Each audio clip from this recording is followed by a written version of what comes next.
Hello everyone, मैं हूं कामरान चौधरी और आप देख रहे हैं केमिस्ट्री विद कामरान। आज के लेक्चर में हम लोग डिस्कस करने जा रहे हैं ग्राम atomic mass, gram molecular mass and gram formula mass को। अब जैसे देखें, केमिकल सब्सटेंसेस जो होते हैं वो एटम्स, मॉलिक्यूल्स या फार्मूला यूनिट्स से मिलकर बने हुए होते हैं, ठीक है। और एटम्स, मॉलिक्यूल्स और फार्मूला यूनिट्स के मैसेज को बेसिकली हम रिप्रेजेंट करते हैं AMU से, एटॉमिक मास यूनिट, ठीक है। लेकिन इन एटम्स, मॉलिक्यूल्स और फार्मूला यूनिट्स के मैसेज को एक और यूनिट में भी आप रिप्रेजेंट करते हैं जो कि है ग्राम्स, ठीक है। कि एटम्स के मास को, मॉलिक्यूल के मास को और किसी भी फार्मूला यूनिट के मास को आप बेसिकली ग्राम्स में भी रिप्रेजेंट करते हैं, ठीक है। सो एटम्स का जो मास होगा ग्राम्स में, उसको आप बोलते हैं ग्राम एटॉमिक मास। मॉलिक्यूल का जो मास होगा इन ग्राम्स, उसको आप बोलेंगे ग्राम मॉलिक्यूलर मास। और किसी भी फार्मूला यूनिट का जो मास होगा इन ग्राम्स, उसको आप बोलेंगे ग्राम फार्मूला मास, ठीक है। सो 3 तरीक़ों से आप लोग डिफाइन करते हैं ग्राम एटॉमिक मास। मीन्स के किसी भी एटम का मास रिप्रेजेंटेड इन ग्राम्स, ठीक है। सो उसको आप बोल देंगे ग्राम एटॉमिक मास। इसी तरह से ग्राम मॉलिक्यूलर मास, किसी भी मॉलिक्यूल का मास रिप्रेजेंटेड इन ग्राम्स, सो उसको हम लोग क्या बोल देते हैं, ग्राम मॉलिक्यूलर मास बोल देते हैं। इसी तरह से जो तीसरी टर्म है वो है ग्राम फार्मूला मास।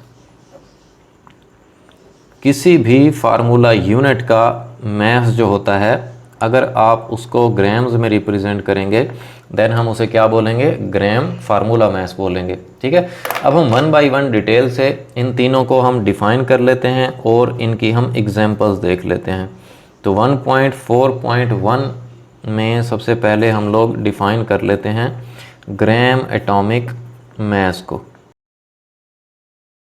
अब ग्राम एटॉमिक मास को आप किस तरह से डिफाइन करते हैं कि जी the atomic mass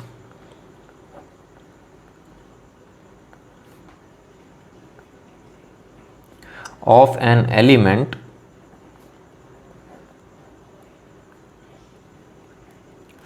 expressed in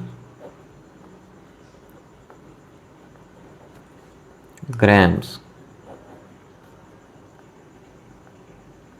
ठीक है, is called gram atomic mass, या इसी को आप बोलते हैं ग्राम एटम, ठीक है। या इसी को आप बोलते हैं it is called a mole, ठीक है जी। कि किसी भी एलिमेंट का मास, किसी भी एलिमेंट के बेसिकली एटम्स का मास, ठीक है, जो कि आप ग्राम्स में रिप्रेजेंट करते हैं, ग्राम्स में एक्सप्रेस करते हैं, उसको आप क्या बोलते हैं, ग्राम एटॉमिक मास बोलते हैं, या उसी को आप ग्राम एटम भी बोलते हैं। और किसी भी एलिमेंट का जो मास है, जब आप उसको ग्राम्स में रिप्रेजेंट करते हैं, वो इक्वल होता है किसके, 1 मोल के, ठीक है। अब इसकी एग्जांपल्स देख लेते हैं। For example, you have 1 gram of hydrogen atoms, ठीक है। अब जो हाइड्रोजन होता है उसका मास कितना होता है, 1.008 होता है। साथ आप जब इसके ग्राम्स लिख देंगे देन ये हाइड्रोजन का ग्राम एटॉमिक मास हो जाएगा, ठीक है। और ये इक्वल होता है किसके, 1 मोल ऑफ हाइड्रोजन एटम्स के, ठीक हो गया। ओके, एक और एग्जांपल देख लेते हैं कि 1 ग्राम एटम, यहाँ पर भी एटम आ जाएगा, 1 gram atom of carbon atoms, means के कार्बन का ग्राम एटॉमिक मास, ठीक है। अब कार्बन का जो मास होता है वो कितना होता है, 12 होता है। साथ अगर आप इसके ग्राम्स लिख रहे हैं then you are representing the gram atomic mass of carbon, ठीक है। ये इक्वल हो जाएगा किसके, 1 मोल ऑफ कार्बन एटम्स के, ठीक है जी। अच्छा, सो इस तरह से आप कह सकते हैं कि जी किसी भी एटम का, किसी भी एलिमेंट के एटम का जो मैस है जब आप उसको ग्राम्स में रिप्रेजेंट कर देते हैं वो किस चीज़ के इक्वल होता है, 1 मोल के इक्वल होता है, ठीक हो गया जी। अब हम देख लेते हैं 1.4.2 gram molecular mass,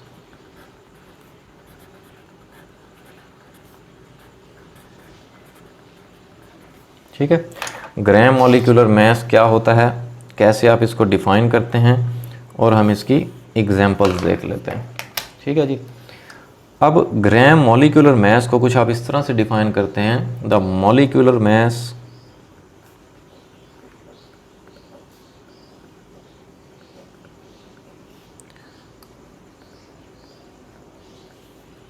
of A molecule or a compound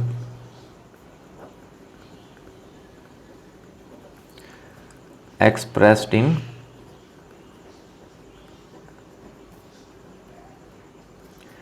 grams is called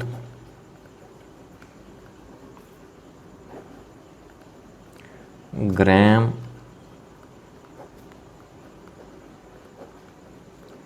molecular mass, या आप इसको सिंपली ग्राम मॉलिक्यूल भी बोल सकते हैं।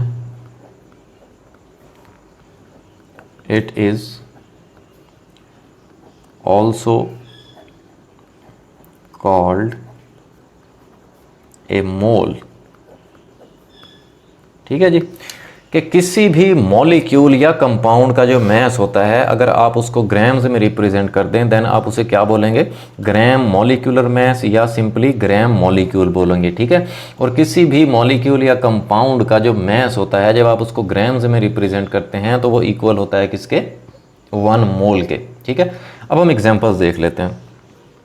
फॉर एग्जाम्पल आपके पास है हाइड्रोजन का मास, हाइड्रोजन के मॉलिक्यूल का मास बेसिकली, तो 1 ग्राम मॉलिक्यूल ऑफ H2। अब H2 देखें, ये H2 का मॉलिक्यूल है, ठीक है। इसमें हाइड्रोजन के 2 एटम्स कंबाइंड हैं केमिकली, ठीक है। एक हाइड्रोजन का मास कितना होता है, 1 ग्राम होता है, ठीक है। 1.008 ग्राम होता है बट आप उसको 1 ग्राम लेते हैं।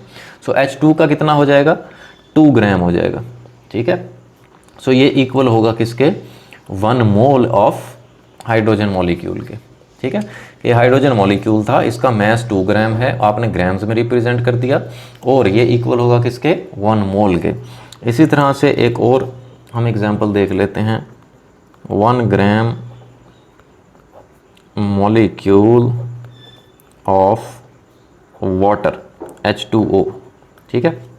अब वाटर में 2 हाइड्रोजन के एटम्स हैं और 1 ऑक्सीजन का एटम है। एक हाइड्रोजन का मास 1 होता है, 2 हाइड्रोजन का कितना हो जाएगा, 2 हो जाएगा, और 1 ऑक्सीजन का मास 16 होता है, ठीक है।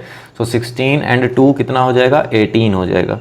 अगर आप साथ इसके ग्राम्स राइट कर देते हैं, ग्राम्स में रिप्रेजेंट कर देते हैं, सो ये इक्वल हो जाएगा 1 मोल ऑफ वाटर के, ठीक हो गया जी। एक और एग्जाम्पल देख लेते हैं कि suppose we have gram molecule of sulfuric acid H2SO4, ठीक है। अब सल्फ्यूरिक एसिड में 2 हाइड्रोजन के एटम्स हैं, 1 सल्फर का एटम है और 4 ऑक्सीजन के एटम्स हैं, ठीक है जी। अब हाइड्रोजन का जो मास होता है, 1 हाइड्रोजन का 1 ग्राम, 2 हाइड्रोजन का 2 ग्राम हो जाएगा। क्योंकि हम ग्राम मॉलिक्यूल की बात कर रहे हैं तो हम मास को किस चीज़ में रिप्रेजेंट कर रहे हैं, ग्राम्स में, ठीक है। सल्फर का मास कितना होता है, सल्फर का मास होता है 32, यहाँ पर 1 सल्फर है तो 32 हो गया। 4 ऑक्सीजन नज़र आ रहे हैं। एक ऑक्सीजन का जो मास होता है वो 16 होता है। सो यहाँ पर आपको 4 ऑक्सीजन नज़र आ रहे हैं, ठीक है। तो 4 ऑक्सीजन का मास कितना हो जाएगा 64, 64 प्लस 32 प्लस 2 ये हो जाएगा टोटल 98, ठीक है। अगर आप इसके साथ ग्राम्स लिख रहे हैं, ग्राम्स में रिप्रेजेंट कर रहे हैं, सो ये इक्वल हो जाएगा 1 मोल ऑफ सल्फ्यूरिक एसिड के। सो किसी भी मॉलिक्यूल का जो मास है वो आप इस तरह से रिप्रेजेंट कर लेंगे इन ग्राम्स, जो कि इक्वल होता है 1 मोल के, ठीक है। अब हम देख लेते हैं जी 1.4.3 which is gram formula mass. अब ग्राम फार्मूला मास को हम कैसे डिफाइन करते हैं और इसकी हम एग्जांपल्स देख लेते हैं, ठीक है जी। आप कुछ इस तरह से डिफाइन करते हैं ग्राम फार्मूला मास को कि the formula mass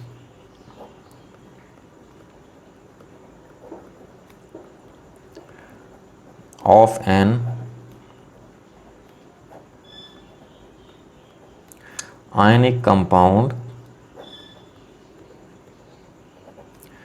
expressed in grams is called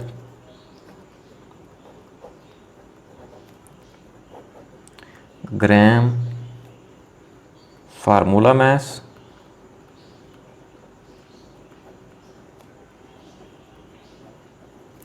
या इसी को आप क्या बोलते हैं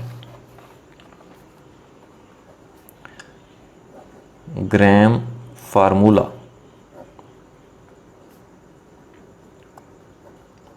ठीक है। And it is also called a mole. अब किसी भी फार्मूला यूनिट का जब मास आप ग्राम्स में रिप्रेजेंट करते हैं तब वो भी इक्वल होता है किसके 1 मोल के, ठीक है। अब हम एग्जांपल्स देख लेते हैं। फॉर एग्जांपल ग्राम फार्मूला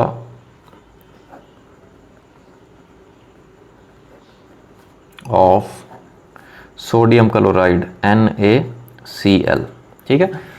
अब सोडियम क्लोराइड, सोडियम का जो मास होता है वो 23 होता है, क्लोरीन का जो मास होता है वो 35.5 होता है। तो टोटल इसका मास कितना बन जाएगा 23 plus 35.5 will be equal to 58.5, ठीक है। तो अगर आप इसको ग्राम्स में रिप्रेजेंट कर रहे हैं सो ये इक्वल हो जाएगा 1 मोल ऑफ सोडियम क्लोराइड के, ठीक हो गया जी। एक और एग्जांपल देख लेते हैं।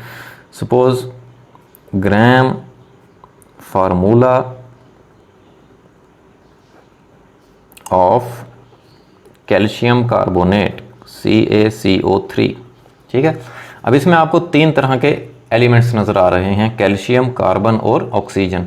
कैल्शियम का जो मास होता है वो 40 होता है, कार्बन का मास कितना होता है 12 होता है, और 3 ऑक्सीजन है यहाँ पर। एक ऑक्सीजन का मास 16 होता है, तो 3 का कितना हो जाएगा 48। सो 48 प्लस 12 प्लस 40, ठीक है। सो ये टोटल हो जाएगा 100।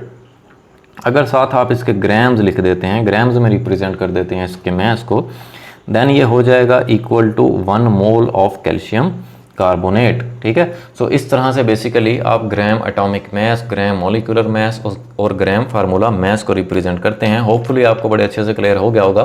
फिर भी अगर आप लोगों का कोई क्वेश्चन होता है देन आप नीचे कमेंट सेक्शन में मुझसे पूछ सकते हैं या मुझे पर्सनल ईमेल भी कर सकते हैं। अगर आपको वीडियो पसंद आई है देन चैनल को सब्सक्राइब जरूर कीजिएगा, वीडियो को लाइक किया करें, शेयर किया करें। Thank you very much.